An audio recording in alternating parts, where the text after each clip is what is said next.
Welcome back to Movies TV Mad. You can follow me on X at Movies TV Mad and on Instagram, Movies TV Mad X. A very warm welcome to Tuesday's edition of the DC Universe Daily.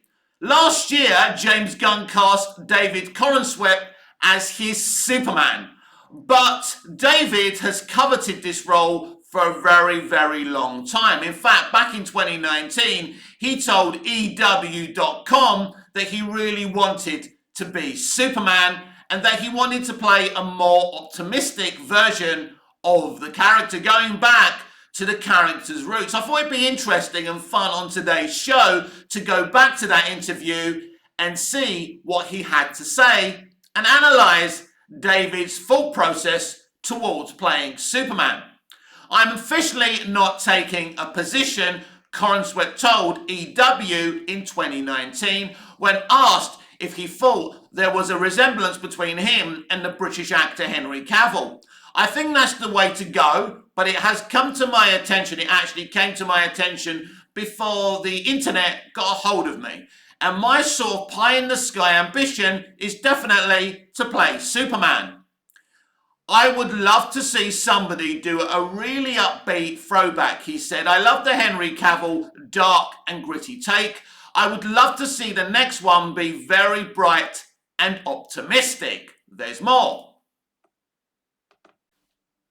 Corenswet has long had a soft spot for Superman. Superman is an amazing character, a classic American character. He told EW, he's been done right. He's been done wrong. It's time for another right one. Little did he know that the next, hopefully, the right one would be starring him. So that's very, very interesting what he thinks about Superman. But he goes on. The cool thing about Superman is the thing that everybody says is the problem with the character, which is that he's invincible. He adds, that's the most interesting thing about him. What a difficult position for a person to be in. There's so much to be mined there and deal with. The drama that's inherent in somebody who doesn't have any problems and can't die. To be honest, we're not sure that Corenswet doesn't have superpowers of his own. So these were his other thoughts about what he'd like to do with a Superman movie.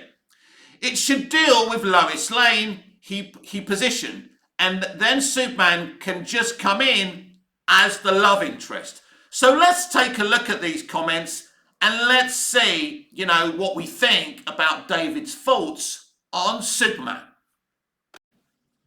Yes, there's a lot to unpackage in these old comments and quotes from David Corenswet, who's now going to play Superman in Superman Legacy. There's nothing better than having an actor play a role with his own thoughts on the character. He's always wanted to play Superman. He wants to play a more optimistic version of the character. These are both positive things because there's a lot of people who feel that the Snyderverse version of Superman wasn't optimistic enough. He was certainly optimistic in Man of Steel in places, but it wasn't the version everyone thought they were going to get. But anyway, he did make some very interesting points about the character. We're talking about 2019 when we didn't even know if Henry Cavill would continue to play Superman. We didn't know Cavill's future as the character. It's pretty clear that David knew there was an opportunity coming up for a new Superman to be cast, and he wanted to publicly throw his hat in the ring. David is not a very famous actor. We know of him, we know he's a very good, capable actor. There's no question about that. And when someone puts their hat in the ring to play Superman, that's a big deal. It's not like you're going to play, a character who's going to win you an Oscar. Playing Superman will never get you much critical acclaim, by people who watch kind of more independent type of films. It's a very different career once you play Superman. I think the most interesting thing he said was about the fact that Superman's invincible, and this isn't a bad thing about the character, and you can examine and mine that element of the character. It's something that I've said for a very, very long time. But it is interesting that he put himself out there in 2019 saying he wanted to play the character, that he had this pie in the sky ambition to play the character. This was very, very bold by David Corenswet. And also his faults on playing Superman.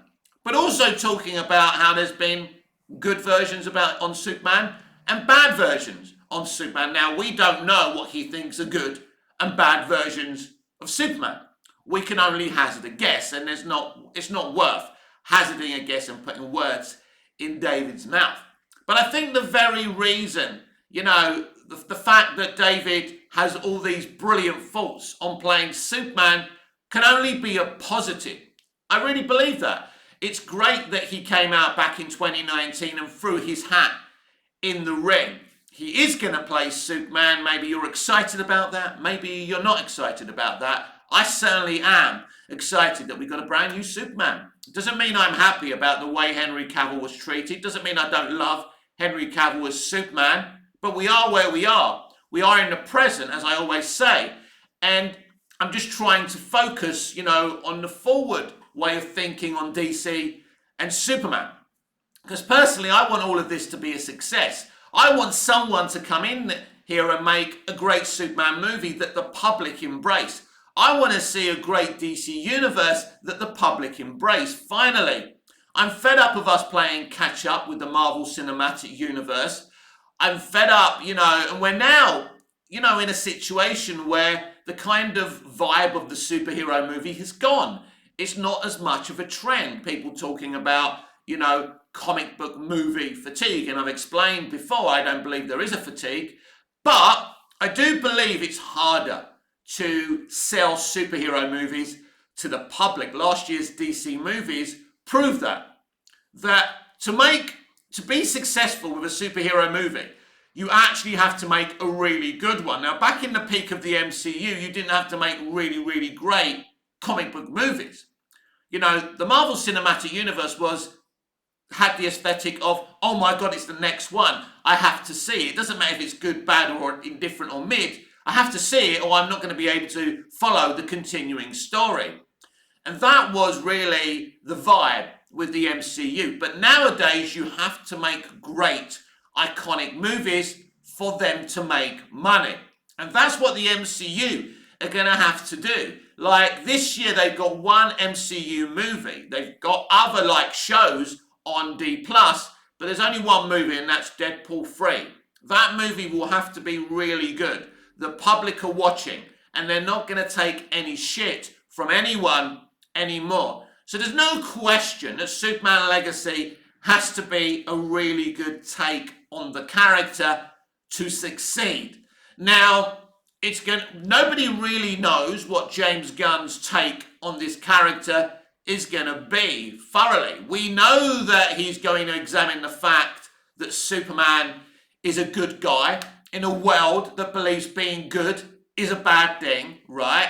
And they're going to examine that, and maybe there'll be a mistrust of the character at the beginning because he seems so wholesome and too good to be true. It would be a very interesting take. Rachel Brosnahan at the Golden Globes on Sunday spoke about them putting a new take on Superman and Lois. So it's going to be very, very interesting putting their stamp on the character. I don't think she said anything controversial here.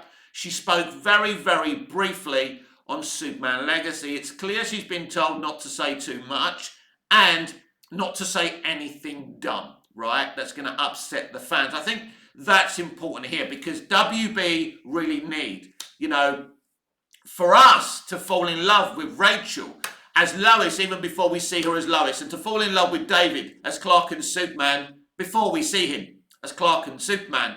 And what we don't need are stupid comments. But what we do need are quotes like what David gave us here in 2019. It's very, very bold by an actor to come out and say, I want to play Superman, and this is how I would play him. And there's been bad versions and good versions. And I want to be, I want to be in the good version. I think it's time for a good version of Superman. Despite saying he loved the gritty take of Henry Cavill, he spoke about it being time for a good one. Some mixed messages there. I don't think he's trying to be disrespectful to Henry. He tried to be respectful. He says, I like the dark, gritty take. Some people will say that Henry's version isn't dark, isn't gritty, and is actually very, very Superman. I think in Man of Steel, there was optimism there. Then I think in BVS, there wasn't much optimism there, let's be honest. And in the Snyder Cut, we barely see Superman. And obviously, if we got Zack's Justice League 2 and 3, we would have seen more of Superman. But again, we would have seen a darker, Superman that was taken over by the anti-life equation. So we wouldn't have seen the good, pure Superman till the last act of Justice League 3, which is rather problematic if you're a Superman fan. I'm a Superman fan. David Corenswet is quite clearly a Superman fan. Now, everybody knows I love the Snyderverse. I love what Snyder did with Superman. But it wasn't for everyone. We need a Superman that is for everyone right here and right now. And this is what David is addressing in his old quotes. I find the quotes very, very fascinating and interesting because I haven't seen quotes with such depth since Christopher Reeve played the character. Christopher Reeve had a lot of opinions on Superman. He believed Superman is a friend, that America had become a place where nobody trusted strangers anymore, trusted their neighbors. And it was good to trust a stranger as a friend. And that's what he believed Superman is. We live in a very cynical, polarizing world. So it's very difficult to sell Superman as a friend, as a pure, wholesome character. So if David and James Gunn can do this, this will be a great achievement in the 21st century. Because, as I say, we do live in polarizing times. You can set up your own social media account, say anything you want, which is controversial and polarizing, and it creates for a negative environment. We see this on film Twitter all the time. I saw someone being very, very disrespectful about Bradley Cooper, who recently, played a very famous composer, right? Forgot the guy's name. You know what? Every time I go and press record, I forget. Bernstein, the famous composer. That's it. Anyway. So someone said, so Bradley Cooper was just waving a stick around for all those years, only to get, not to win any awards. Well, it's not always about the awards, right? It's about doing the job. But, this is what I mean. There's always a disrespectful take on an actor, on their performance, on a director, and their choice of narratives in their films. Everyone has an opinion. And that's great. But these opinions can get very, very tiring because I go down my feed on X all the time. And in the end, every fucking hot take after hot take gets very, very difficult. And you find yourself reacting negatively to these takes because you get wound up. It's a problem. And so it's very, very difficult for someone to come in to make a successful Superman movie, to say, A, he's pure, B, he's wholesome, C, he's a good guy, D, he believes in truth, justice, and the American way. Very difficult, because those ideals are difficult to swallow in this day and age. He never lies. Things like that. It's very difficult to believe. Why did we believe when Christopher Reeve says, I'm here for truth, justice, and the American way, and by the way, I don't lie. I never lie. Because you looked into that guy's eyes and you believed him. That's how deeply he made you believe in Superman. And that's the thing. It really, in a lot of ways, is up to the actor to convince us in what Superman is saying. It's very hard to sell these ideals in the current environment and atmosphere about a character. So it's all in your writing as a writer-director. You're directing, and how the actor playing Superman conveys these situations. In Superman the movie, when Superman tells Lois Lane, I believe in truth, justice, the American way, she mocks him. I think this is very interesting. She says, you're going to challenge every elected official. She's a very cynical character. And I thought this was a good way of conveying us as Lois Lane. The audience are Lois Lane. The audience are thinking, even in 78, don't forget 78 was a very cynical time. The Vietnam War hadn't long finished. They hadn't, long got rid of a corrupt president in Nixon as well. So it was a very cynical time. So Margot Kidder's Lois Lane is actually playing the audience at that time. So, and what happens is, as the movie goes on, she starts to believe in what he's saying. And I think it is very, very difficult to sell Superman in this day and age to a very, very, polarized generation. A generation that's got so much technology, that is very, very cynical, hateful, in fact. It's like the relationship between Marty McFly and Doc Brown. A lot of Gen Z believe that, Doc Brown is a paedophile. No, this is true. This is true. That, when they watch that film, they say, oh my God, what's this old dude doing with this young dude, right? Now, us growing up, we saw a pure, beautiful relationship. We didn't even see the fact that Doc Brown's an older guy. But this is the generation you've got to sell Superman to. It's very, very difficult. Very difficult. And so many people have tried. But it was no more it was even more difficult back in 78. But of course, it was a different premise. No technology, no TikTok, no social media. Everyone is having a war of words with each other. The conversations about our movies and our superhero movies are very toxic and very, very negative. So on that premise, it's very, very difficult to sell Superman. It's a very challenging thing to do. So David Zaslav and James Gunn decided to make Superman their first challenge. It's the launch pad for DC Universe. So not only have you got the hard challenge of selling Superman to an audience, which is near on impossible in this day and age, right? Because if you fail to sell Superman to the public, you don't have a DC Universe. You don't have a franchise, and it's dead. That's the point.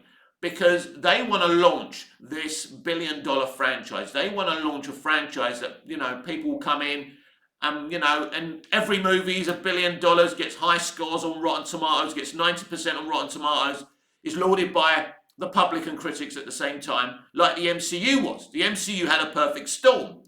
Every movie that came after the first Avengers was lauded by critics and the public. Even some of those movies had no right to be lauded. They weren't very, very good. Iron Man 3 is a very entertaining movie, but critically, it shouldn't have passed the tests. It should have been slaughtered in a lot of things they did in that film. But I do find it a lot of fun, Iron Man 3, and funny. It is entertaining at the end of the day, but it does take liberties with the source material, as we all know. So James Gunn, luckily for us, if you're a Superman fan or a DC fan, has great knowledge of DC Comics as he has of Marvel. And, lots of different engineers that he grew up with. This is important to understand it and love it, and that's how you can bring it in a fresh way to the audience. Because there's only one director who's ever been able to convince the audience that a man can fly, that he's wholesome, that he believes in truth, justice, and the American way, and that he never lies, and that was Dick Donner. He sold the mainstream general audience that premise, and they bought it. And all of a sudden, people wanted to believe in the best of society, even though they were cynical after Vietnam and after Nixon. Then it happened, it happened in 77 with Star Wars: A New Hope, and it happened with Superman twice in a cynical society. People started to believe that a man could fly, a man would never lie, and this man believed in truth, justice, and the American way. And that's what James Gunn and David Corenswet have to do again. And that's why I decided to read, these old comments to you. This is not publicity. This is not of a man selling something to you. This is before he got the role. He talked about bad versions of Superman, good versions of Superman. It's time, it's very bold of him to say it's time for a good one.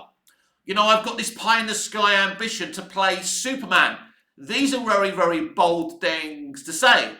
But as he said, the internet grabbed hold of him. He kind of does look like Henry Cavill. But I don't think he looks like Henry Cavill. He looks like Superman. Superman, Christopher Reeve looks like Superman, or looked like Superman. Henry Cavill looks like Superman. Brandon Routh looks like Superman. It's not about looking like Henry Cavill. It's about looking like Superman. And in a day and age of when we get all these, cultural swaps, black versions and, diverse versions of white characters. We recently had it in Doctor Who as well with a historical figure. We were very lucky to get such an accurate casting for Superman, because I was concerned we were going to get a black Kal-El, last son of Krypton. Now, we've discussed this before. There's two brilliant versions of black versions of Superman of colour, that I'd love to see being made in live action. But Kal-El is a white man. It's as simple as that. And what Zaslav and Gunn and Saffron couldn't afford was to stir up the hornet's nest. And they can't afford to stir up the hornet's nest. We recently saw someone who failed to land the Lois Lane role talking feminism and male hate, and saying that Lois Lane is more powerful and is the main hero. Whether she was talking about legacy or not, I don't know. That is the type of person you don't want getting the role. And for me, because Phoebe, who was the actress who was saying all this, I think that's probably why she didn't get the role. She was probably gobbing off too much. And because she's a very good actor, let's not get it twisted.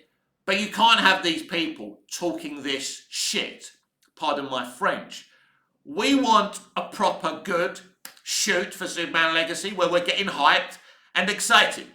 We want, a great positive marketing campaign. What we don't need is someone telling us that Lois Lane is a feminist, because Lois Lane is not a feminist, nor is Wonder Woman, by the way. Lois Lane is not a feminist. She's a societal hero. That's what she is. She's as much a hero in a societal sense as Superman is a superhero. She's a reporter because she wants to expose corruption and protect people from being ripped off. That's who Lois Lane is. She's a character I've looked up to since I first saw Margot Kidder play her in 1978's Superman the movie. So she's a great female character, but she's not a feminist, right? She doesn't burn her bra and shit like that. But she's a working woman. And that shouldn't be a big deal, should it? In the 21st century. It shouldn't be something we're saying, we've got actresses saying, oh my God, I'm playing an independent working woman. So, it's 2021, man. Western women get to work. It's normal, it's natural. Western women get to play sports. It's competitive. It's right. Women should be able to have the same choices as men. And they do in Western society. Mostly women get paid the same as men. In today's society, there's places and companies that doesn't happen, and that's wrong. It's really in the third world countries that we need more for female empowerment and female equality, which these famous women in Hollywood don't seem very interested in. They're always talking about themselves and what they don't get and the way they're treated. Well, you're doing very, very well thanks to the suffragettes sacrificing their lives all those years ago. Let's get that situation straight. But let's get back to Superman. So an actor having such deep, intelligent thoughts before they get the gig on Superman and how a Superman movie should be. Just because Superman is optimistic and good and pure, it doesn't mean he's going to be boring. It doesn't mean it's going to be a boring movie. And I've spoken about this so many times. You can have a dark take on Superman. You can have Brainiac invading. It can be dark. There could be people being impaled and shit like that. But the person that must remain light, bright, wholesome and optimistic around all this darkness is Superman. And in Batman vs Superman, Superman wasn't optimistic. Let's be clear. Whether you like that, you think that's a good thing or not. He wasn't optimistic. He wasn't, positive. And he was being sucked down by so many people not believing him. I love Batman vs Superman, but there's the truth of that movie. Now, in Man of Steel, you could show people who say he's not optimistic, Henry Cavill's Superman, not optimistic. In Man of Steel, he is. There's lots of great moments. That moment when Colonel Hardy says, this man isn't our enemy, is beautiful. We see him enjoying his first flight, smiling and laughing. He's optimistic. He's saving people. So it's still a bit more of a gritty, darker take on Superman, but the character is still optimistic and smiley at the right times. So I'll take, issue with anyone who says any different about Man of Steel. That's because Nolan and Goya were involved, and I think if they weren't, it would have been a very, very different story. So, I think there's a lot of there's a lot of realism in superhero movies. It really started with Christopher Nolan's take on his Dark Knight trilogy. A lot of realism with his Batman, Matt Reeves' Batman, lots of grit, realism. But I think you play a very dangerous game, and I've said this before, when you inject realism into Superman and his universe. Because Superman, and I've said this also many times, that there's an element of Superman that is wish fulfillment. So when you bring him into the real world and you inject this grittiness and this realism and you let people see him break somebody's neck, you take away that wish fulfillment. Who wants to be a character? Who wants to be Superman? Who wants to be the Superman that breaks somebody's neck? Not me. I wouldn't have wanted that as a kid, because the Superman I wanted to be, Christopher Reeve's Superman, as a kid, was optimistic. He was funny. He was cool. You believed in him.